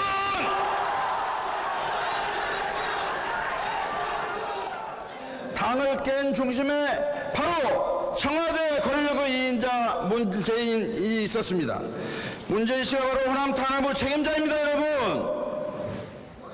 전두환 표창장을 들고 우리에게 표를 달라고 하는 것은 바로 호남을 능멸하는 것이라고 생각하는데 여러분 이해 동의하십니까? 광주 정신으로 기득권과 특권, 반칙으로 가득 찬 패권 정치를 끝장내겠습니다. 어제 광주 전남 경선 첫 경선이었습니다. 국민의당 입장에서는요. 그런데 예상을 깨고 경선 흥행을 했다. 이런 평가가 지금 언론들이 내리고 있는 평가인데 안철수 후보가요. 60.7%를 득표를 했습니다. 서 변호사님 혹시 예상하셨어요? 상당히 격차를 벌렸습니다. 저는 이게 예상된 결과로 보고요. 왜냐하면 이게 저는 또 이게 아주 흥행이라고 그렇게는 안 봅니다. 왜냐하면 이게 2만 명 정도 예상한 게 너무 낮게 잡은 걸로 봐요. 왜냐하면 이게 국민의당의 국회의원 23석이 다 전라도입니다. 네. 그리고 이게 당원만 제가 알기로 한 7만이 넘거든요. 네. 따라서 이게 저는 예상만큼 왔다 보고요. 다만 한 가지 지적하고 싶은 거는 이번 이게 경선은 정말 이게 드라마가 없어요. 왜냐하면 이게 각 당에 보면 유승민 의원이 낭영표를 앞서고 그다음에 홍준표 지사, 문재인 후보 앞서고 옛날에 이게 노무현 대통령처럼 몇 프로 뒤지는 후보가 드라마처럼 이게 역전 시기는 네. 이게 없는 게 이게 그래서 뭔가 이게 정치에 대한 국민의 관심이 자꾸 줄어드는 게 아닌가 네. 이런 생각이 듭니다. 혹시 드라마가 없다고 하면 지금 손학규 후보나 박주선 후보가 아직 다 열지도 않았는데 왜 그래요? 막 그렇게 따질 수도 있겠습니다만 일단은 이래 했을 뿐인데. 네. 오늘은 2차로 이제 전북에서 합니다. 국민의당 2차 하는데 글쎄요. 이 의원님 보실 네. 때는 60.7%로 지금 광주, 전남, 제주에서 1위를 했어요. 안철수 후보가요. 네. 뭔가 저 득표율이나 이 부분에 대해서는 의미가 있다. 좀 있게 보세요. 어떠세요? 사실 이번에 국민의당 경선은 제가 볼 때 굉장히 흥행하지 않을 것으로 봤어요. 애초에는. 왜냐하면 네. 이게 지금 사실은 룰이 굉장히 늦게 됐고 그렇죠. 사실 룰도 보면 굉장히 특이한 게 그냥 일반 아무나 가서 할 수 있는 그런 형식이었습니다. 네. 이제 그러다 보니까 제대로 날짜도 공지도 안 됐고 네. 흥행도 지금 안 될 거라 봤거든요. 네. 저는 여기서 오늘 의미 있게 본 게 6만 명 정도 이상이 이제 광주, 전남에 참여했다는 거예요. 네. 이게 굉장히 저는 의미 깊은 숫자로 봅니다. 아하. 왜냐하면 뭐 동원도 있었겠죠. 그렇지만은 동원도 있다 하더라도 그 한계를 좀 넘어선 수치가 아닌가 보거든요. 네. 자, 그러면 특히 이분들 중에서는 또 내일 있을 지금 이 민주당 경선에 참여할 분들도 많습니다. 그러겠죠. 그러니까 양쪽을 다 참여하는 거죠. 네. 자, 그렇다 본다면 지금 6만 명 되는 넘은 분들이 국민의당 경선에 참여했고 그중에서 60% 했다는 게 아까 호응도를 보시면 알겠지만 안철수 후보는 지금 무조건 문재인만 이야기를 합니다. 자, 네. 그러면 굉장히 큰 호응이 나오거든요. 지금 현재 광주 민심에서 어떤 하나의 바로미터가 아닌가라는 네. 또 측면도 있어요. 아하. 이런 분위기가 내일 있을 지금 호남 경선에 어떤 영향을 미칠지 그러니까요. 이거 자체가 저는 상당히 관심이거든요. 네. 만약에 지금 어제 어떤 열기가 지금 민주당 경선에 영향을 미친다라면 네. 민주당도 상당히 영향을 받을 것이다. 아하, 네. 자, 그러면서 본다면 지금 국민의당 경선이 주목되고 있는 게 네. 어떤 제가 볼 때 승부는 이미 예전부터 나와 있었는데 얼마만큼 많은 숫자가 참여하고 또 안철수 대표가 얼마나 더 많은 표를 얻을 것인가. 네. 이게 제가 볼 때는 관심사입니다. 김 교수님, 네. 국민의당 입장에서는 아마 그런 바람을 갖고 있을 것 같습니다. 어게인 2012, 즉 제2의 안풍 바람이 일기를 좀 기대하는 것 같습니다. 그렇죠. 뭐 흥행은 분명히 성공한 것 같습니다. 그러니까 이 안철수 전 대표가 60% 이상을 얻었다는 것은 많은 사람들이 사실은 이미 예측을 하고 있었는데 네. 6만 명이라는 어제 기후도 굉장히 안 좋았다고 합니다. 그런데 이제 6만 명이 대거 나왔다는 건 엄청난 흥행인데 네. 저는 흥행이 요소가 있다고 생각을 합니다. 뭘까요? 이 제도적 흥행의 차원이 있다는 거죠. 네. 결국에는 미국식 이제 예비 경선제를 여기다가 이제 도입한 건데 아무나 이제 주민등록증 가져가면 이제 투표합니다. 그러니까 이것이 실질적으로 미국에서는 다수주가 그거를 채택을 해요. 왜냐하면 민심과 가장 이제 이렇게 부합되는 확률이 높다 그래가지고 이걸 그런 거는 역선택으로 다 지금 포함하겠다는 거 아니에요? 그렇죠. 네네. 그러니까 그런 모든 것들을 그 안으로 이제 녹아내리겠다는 그런 건데 일단은 기본적으로 국민들이 어디에나 가서 주민등록증 이제 신분증 꺼내놓고 할 수 있으니까 참여도를 굉장히 높이는 그런 부분이 있었고 또 여기에 이제 왜 흥행이 더 커졌느냐. 결국엔 호남 시민들의 정권 교체의 그런 어떤 희망, 열기 이것이 이제 나타난 것이고 비단 이것이 이제 국민의당 선거지만 그래도 그 안에서 가장 가능성이 있는 사람이 누구냐. 그러다 보니까 이제 안철수 전 대표에게 상당 부분 몰리지 않았나. 그런 측면이 있어 보입니다. 노 변호사님 보실 때는 일각에서 이렇게 보는 게 많은 것 같아요. 지금 어제가 광주, 전남, 제주였잖아요. 앞서 그 세 후보들도 그런 얘기했습니다만은 광주 민심을 많이 거론했습니다. 근데 지금 반 문재인 정서가 여전한 것 같다 이런 지적과 분석이 나오는데 이 부분은 어떻게 보세요? 사실 좀 그래요. 문재인 후보가 계속해서 호남에서 좀 고전을 면치 못하는 것 같고 특히 요즘에 이제 그 지지도도 또 많이 또 떨어지고 있다라고 하는 얘기가 나오고 있는데요. 그래서 이제 안철수 대표가 문재인 대표를 겨냥해가지고 이런 식으로 이제 전략을 짰고 그게 먹혀 들어간 거 아니겠습니까? 결론적으로 사람들의 될 사람을 밀어주는 것이다라고 저는 생각을 하고 있습니다. 그렇다면 일단 그 문재인 후보가 이번에 그 민주당의 후보가 될 가능성이 높고 그다음에 홍준표 지사, 그다음에 유승민 의원, 그다음에 안철수 이 대표가 지금 이 네 분이 아마 제가 보기엔 그리고 먼저 플러스 심상정 의원까지 5분이 대통령 후보로 나올 가능성이 높은데 그렇다면 결과론적으로는 어느 쪽에 그러니까 보수 세력이 뭉치는 거는 홍준표랑 유승민 지사 라인이겠죠. 그렇지만 중도에서 분명히 표를 안 하고 아예 기권하는 표들이 많이 있을 겁니다. 그렇지만 이번에 좀 바꿔야 된다라고 하는 10년 주기설을 얘기하는 그런 사람들 입장에서는 문재인이 안철수냐 둘 중에 하나를 놓고서 조금 고민을 할 수밖에 없어요. 그렇다면 그 중에서 누구를 밀어주어야 되느냐.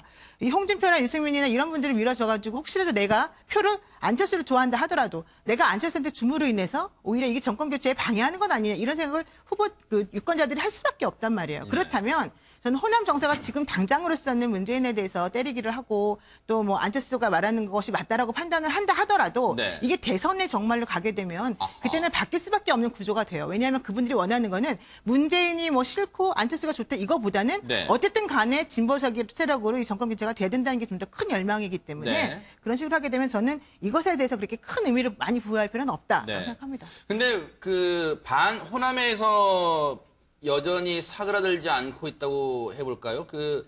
반 문재인 정서는 왜 그럴까요? 그런데 최근에 또 그런 일이 있었어요. 또 기름을 부은 게 앞서도 이제 박주선 후보가 얘기했지만은 전두환 당시 그 여단장이었나요? 여단장에게 표창장 받은 얘기도 하고 또 오거돈 전 해양수산부 장관이 부산 대통령 만들어보자 또 이런 얘기하면서 악재가 좀 겹치고 있다고 하는데 그게 혹시 광주 호남 민심을 자극하고 기름을 좀 붓고 혹시 이렇게 표현을 하면 광주 호남 분들이 좀 화나시고 서운해할까요? 우리를 어떻게 보고 그런 것만 가지고 평가하느냐 그렇게 보실까요? 어떻습니까? 그러니까 저는 이제 선거 현장을 이렇게 오랫동안 돌아다 보면서 이 선거라는 게 참 묘한 게 논리적이고 합리적인 거는 이게 상관이 없습니다. 이게 보면 상당히 감정적인 요소가 많이 작용을 해요.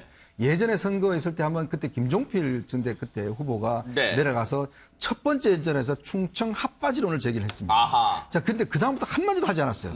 근데 그 선거 내내 핫바지론 자체가 그냥 완전히 휩쓸어 버렸어요. 신문 제목으로 계속 나왔죠. 그렇죠. 그러다 보니까 결국은 선거에서 상당히 유의미한 것을 얻었거든요. 그러니까 선거란 그렇습니다. 결국은 지역 정서와 어떤 후보와 어떤 개인의 이야기 이런 것들이 겹쳐지기 때문에 사실 전두환 표창이나 지금 부산 대통령은 논리적으로 이야기하면 아무 문제가 없는 이야기예요. 왜냐하면 당시에 전두환 여단장 있을 때 특전사 여단장 있을 때 그 밑에서 그냥 있던 문재인 후보가 상을 잘해서 상을 받았는데 그게 뭐가 문제겠습니까? 그렇지만 그걸 왜 그때 하필 와서 자랑하듯이 이야기를 했느냐? 또 왜 하필 부산 대통령을 이야기했느냐? 왜냐하면 2006년도에 문재인 전 대표가 민정수석을 그만두고 난 다음에 부산 가서 기자들과 만나면서 아니 이 정권이 부산 정권인데 왜 우리를 이렇게 지지를 안 해주냐? 이런 이야기를 한번 한 적이 있어요. 그랬었죠. 그 발언이 다시 연상이 되는 거예요. 그러니까요. 왜냐하면 그게 조금 잊혀져 갔거든요. 최근에 또 문재인 후보가 지지도가 좀 높아졌습니다. 그러다가 또 이게 다시금 옛날 기억을 다시 끄집어내는 그런 효과가 있는 것이죠. 그러니까 그 의심은 뭐냐면 이 정권이라고 믿었는데 네. 또다시 차별받으면 어떡하느냐. 아하. 이것에 대한 이제 불안감이죠. 네. 또 예전 인사차별, 사실 박근혜 정부에서 보면 인사차별 심했지 않습니까? 네. 그런 거 마찬가지로 똑같은 일이 반복되면 어떡할 것인가. 네. 그 어떤 불안감 자체가 지금 있는 것이고 또 그 불안감들을 네. 다른 후보들은 또 이용할 수밖에 없는 네. 그러한 상황이기 때문에 이제 이런 정서가 형성이 되는 것 같습니다. 하지만 서 변호사님, 안철수 전 대표, 지금 안철수 후보에게는 넘어야 할 상대는 바로 자신인 것 같아요. 왜냐하면 지금 지지율이 여전히 10%대입니다. 이 지지율 가지고는 혹시 본선에 가게 됐을 때 물론 상황이 변할 수 있는 게 정치이긴 합니다만 지금의 지지율 가지고는 어렵지 않겠느냐. 그러면 이 낮은 지지율을 극복하기 위한 자신만의 해법이 있을까요? 저는 이게 요즘 정치판에서요. 가장 이게 문제가 바로 반문연대라 봐요. 아하. 왜냐하면 이게 특정인을 반대하는 모임, 이게 정치입니까? 정치랑 이게 가치 철학이나 어떤 가치를 공유해야지 정치 이념이나 네. 그래 이게 연합이 되는 거 아니에요. 어떤 특정인을 반대하는 걸로. 그래서 이게 당선됐다. 그러면 그게 차기 정부가 제대로 돌아가겠습니까? 아하. 따라서 이게 저는 제 개인적인 생각은 네. 이렇게 보수 후보 한 분, 예를 들어 이게 바른당하고 이제 자유한국당 합쳐서 네. 보수 후보 하나, 그다음에 안철수 후보 중도, 네. 그다음에 문재인 후보든 민주당 이런 게 바람직한 구도지. 네. 특정을 반대해서 다 모으는 거는 너무 이게 이념 간의 거리가 먼 것 같아요. 네, 반문연대는 흔히 하는 말로 정치공학적 연대다. 그렇죠. 그렇게 보시는군요. 자연스럽게 민주당 얘기를 안 해볼 수가 없습니다. 지금 계속해서 TV 토론도 하고 이렇게 진행을 하고 있습니다만 내일 앞서 우리 이 의원님 말씀해 주신 대로 내일은 이제 호남 최대 승부처로 불리는 호남에서 이제 맞붙습니다. 후보들이. 그런데 지금 1위를 달리고 있는 당내 1위를 달리고 있는 문재인 후보를 겨냥해서 나머지 두 후보들의 공세가 갈수록 거세지고 있는 것 같습니다. 그 얘기 들어보시고 이어가 보도록 하겠습니다. 대연정이나 우리 모두가 대화와 좋은 대화를 위해서 상대의 제안을 선의로 좀 받아들이자라고 하는 이야기가 그렇게 혼날 이야기는 아니었습니다. 근데 그 이야기를 가지고 너무 오랫동안 저는 이게 문 후보님 지지자들이 사실은 집단적으로 물론 자발적이시겠지만 이런 일들이 벌어지고 있는 거에 대해서 상처받고 그리고 우려하고 있는 이런 목소리가 많습니다. 이 의원님 지금 저게 이제 그거잖아요. 쉽게 말하면 그거잖아요. 네거티브 공세해 놓고 지금 문재인 캠프와 다른 두 캠프 사이에 지금 의견이 다른 거잖아요. 지금 아니 할 말을 하겠다는데 이걸 네거티브로 몰고 가느냐 하는 게 앞서 안희정 지사 얘기였습니다. 네, 검증과 네거티브는 뭐 거의 종이 한 장 차이죠. 아, 그런가요? 받는 사람 입장에서는 네거티브로 할 것이고 하는 사람 입장에는 검증이라고 얘기합니다. 네. 자, 그러면 국민들 입장에서 보면 어떻습니까? 저는 지금 이제 우리가 박근혜 정부의 실패를 보면 네네. 어떤 면에서 보면 정말 철저하게 검증을 해야 되겠구나라는 생각이 있지 않겠습니까? 네네. 뭔가 조그만 하나라도 분명히 이제 검증하고 넘어가야겠죠. 네. 자, 그런 면에서 본다면 저는 이번에 나온 후보들이 정말 세세한 문제라도 본인이 적극적으로 해명을 해야 된다 봅니다. 네네. 자, 지금 나오고 있는 문재인 후보의 아들의 어떤 그 취업 문제라든지, 네네. 그다음에 이제 지금 안희정 후보가 이제 예전에 그 삼성돈 받아서 구속된 문제라든지, 네. 자, 그런 문제에 대해서 본인이 왜 동진대 이걸 공격을 하냐 이렇게 이야기할 게 아니라, 네. 자, 그런 문제 나는 어떻게 생각하고 있고 어떻게 된 것이다. 구체적으로 이야기를 해야 됩니다. 왜냐하면 네. 그것이 국민들 입장에서 보면 상대 앞으로 우리가 나를 이끌어갈 리더가 네. 어떤 입장을 가지느냐, 네. 또 어떻게 귀를 열어놓느냐 네. 이런 의미 차원이거든요. 네. 자, 근데 지금 이제 양쪽에서 벌어지고 있는 거는 뭐냐면 네. 후보 간의 문제가 아니라 그 지지하는 분들이 상대방 후보에 대해서 집중적으로 어떤 면에서 보면 이제 반발을 하고 있고 또 공격을 하고 있는. 네네. 이제 그래서 부작용이 나고 있는 것이죠. 네. 아주 구체적으로 이야기하면 문재인 전 대표 후보 측의 지지자들이 사실 이제 지금 안희정 지사나 이재명 시장한테 대해서 조금만이라도 공격을 하게 되면 바로 그냥 수만 통의 문자를 보낸다든지 뭐 네. 이런 식으로 하면서 공격을 하고 있는 것이거든요. 그래서 아마 이런 것들이 실제로 경선이 끝나더라도 네. 제가 볼 때는 상당한 후유증으로 남을 가능성이 좀 높아 보입니다. 네. 저도 이게 한마디만 더 그러시죠, 붙이면 네. 전적으로 이게 동감하고요. 네네. 이런 말 있잖아요. 내가 하면 로맨스고 남이 하면 불륜이다. 네. 이게 내가 하면 검정이고 아하. 남이 하면 네거티브다. 네. 저는 이런 자세는 정말 잘못됐다 보고요. 네. 이런 이제 그 검정은 저는 가혹할수록 네. 철저할수록 좋다 보고 네. 또 이게 신변 잡기 이런 검정도 있지만 정말 정치 철학, 네. 어떤 정책에 대한 검정은 좀 더 강화돼야 된다 봅니다. 네. 근데 지금 그 내로남불이라고 하는 거예요. 네네. 어느 정치가나 하는 거예요. 네. 그거에 그렇게 큰 의미를 두고서 저 사람 저러니까 인간성이 안 좋아, 저 사람 저러니까 정치하면 안 돼. 이런 식으로 평가할 것은 전혀 아니다라고 보고요. 네. 지금 안희정 지사도 하는 말이 솔직히 본인이 지금 문재인 전 대표의 그 장관, 그 전두환 전 장관으로부터 뭐 표창받은 거 가지고서 한마디 했고 자기는 그게 비난의 의도가 없었는데 이렇게 와전돼서 오히려 자기에게 역풍으로 돌아오는 게 이상하다라고 얘기를 하는 거거든요. 그거는 반대의 진영 입장에서 보자면 그렇게 할 수밖에 없는 구조인 거고 또 그 안희정 지사 입장에서 보면 또 그렇게 할 수밖에 없는 거니까 서로 간에 얘기하는 것 자체를 그걸 가지고 뭐라고 할 건 제가 보기엔 아닌 것 같고 다만 이제 경선을 하는 과정 중에서 민주당의 이 경선이라고 하는 특히 지금 아시다시피 민주당에서 승리하는 경선 후보가 결국 그러니까 대선에서 매우 유리하다라고 하는 게 지금 정설로 거의 굳어지고 있기 때문에 네. 사실은 상당히 그분들 입장에서는 여기에 이제 매달릴 수밖에 없는 거 아니겠습니까? 네. 그래서 흥분을 하기 때문에 지금 현재 상황에 왔지만 네. 제가 보기엔 그럼에도 불구하고 이 3명 중에서 한 분으로 이제 후보가 좁혀지게 되면 네. 다시 한번 또 단합을 해서 네. 결과론적으로는 아마 잘 하게 될 것이다라고 생각합니다. 김 교수님께 이렇게 제가 질문 하나 드릴게요. 그 질문과 원래 하시고 싶었던 말씀을 좀 엮어서 좀 해주세요. 엮어서. 네. 그 뭐냐면 민주당의 모 의원이 이런 얘기를 하더라고요. 지금 여론조사를 해보면 대선 후보 여론조사를 해보면 탑5에 무려 3명이나 있는 당의 경선이 예전에 2007년 한나라당 때 그렇게 진흙탕 싸움 벌이던 그때와 비교하면 지금은 상당히 페어플레이로 싸우는 거 아니야? 이 정도도 못하는 게 대선 후보 경선이냐 이런 얘기도 하고 있습니다.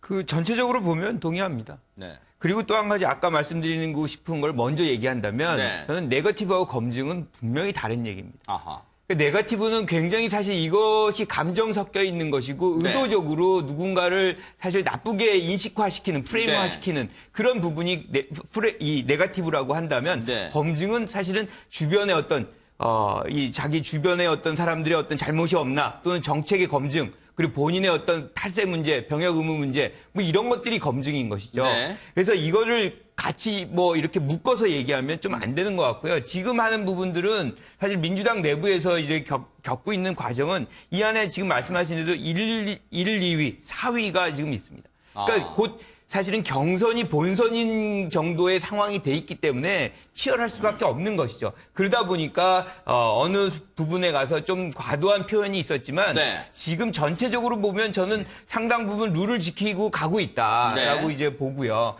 지금 최근에 이제 안희정 지사가 약간 이제 지지율이 좀 멈칫하는 부분도 네. 사실은 기본적인 어떤 스탠스가 통합이라든가 대연정이라든가 이게 네. 포지티브거든요.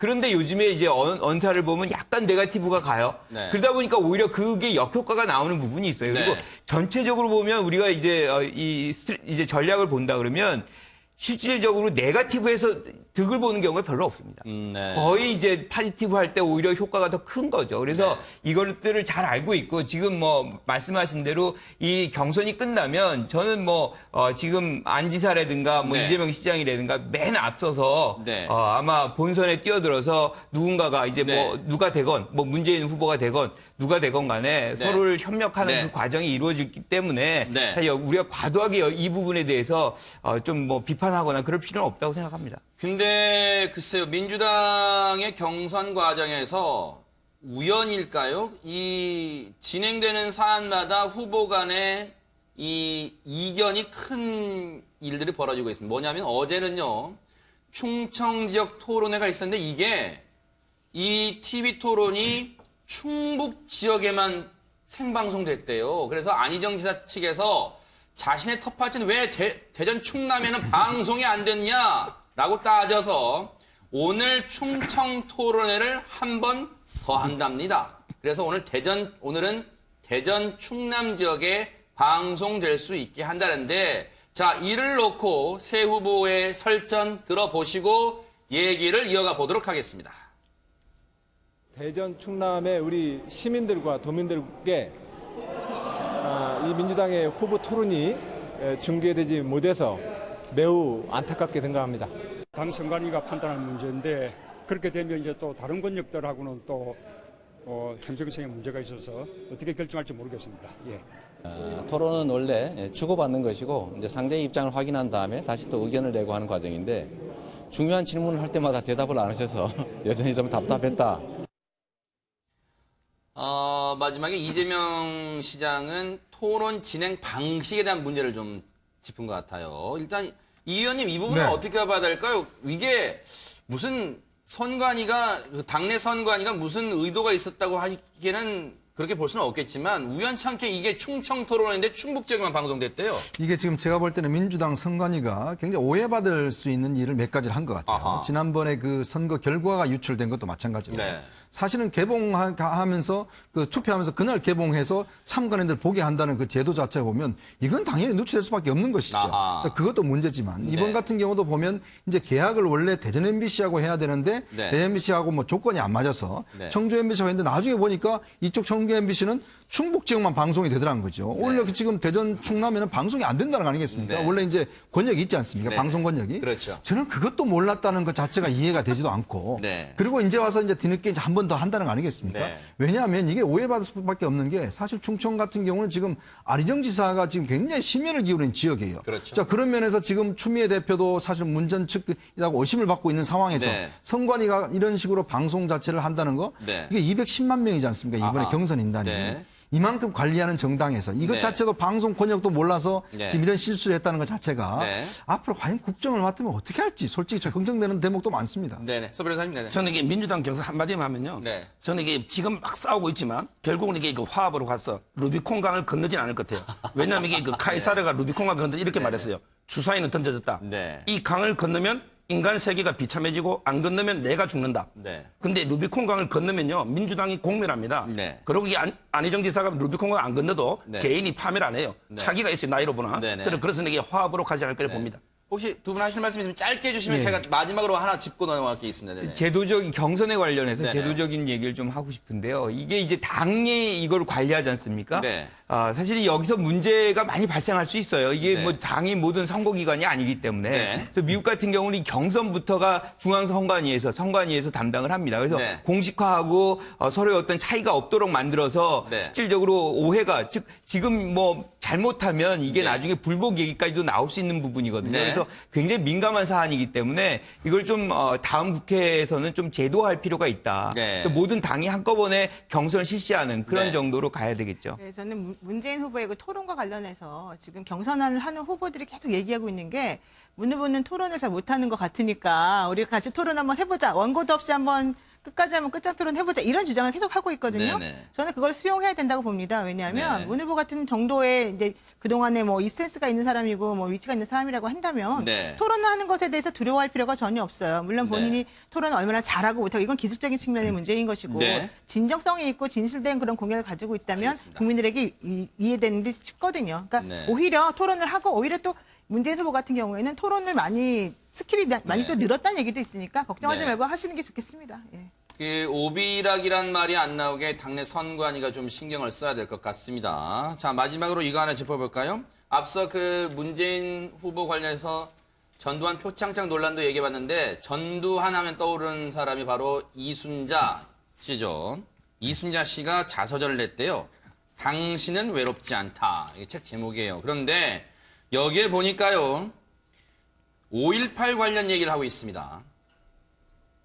자, 한 720페이지 분량인데 12.12 쿠데타와 5.18 민주화운동, 군사반란과 내란죄 등 현대사 주요 대목을 이순자 여사 관점에서 서술했는데 이런 얘기가 나와요, 중간에.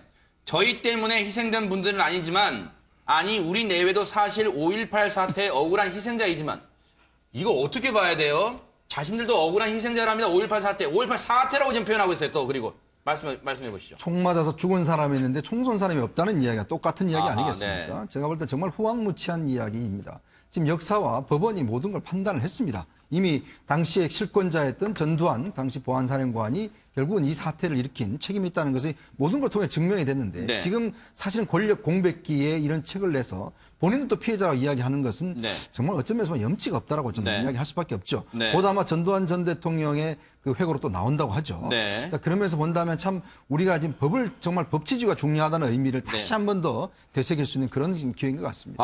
이런 표현하고 있습니다. 12.12, 5.17, 5.18에 대한 편집증적인 오해와 정략적인 역사 왜곡 앞에서 나는 몇 번이고 전율했답니다. 이순자 씨가. 네. 저는 이게 그 한마디로요. 저게 정말 손바닥으로 하늘을 가리는 이장패천이나 봅니다. 네. 저는 이게 저 책을 다 읽어보진 않았지만 네. 부분 봐도 한마디로 요약하면 역사 거꾸로 세우기다.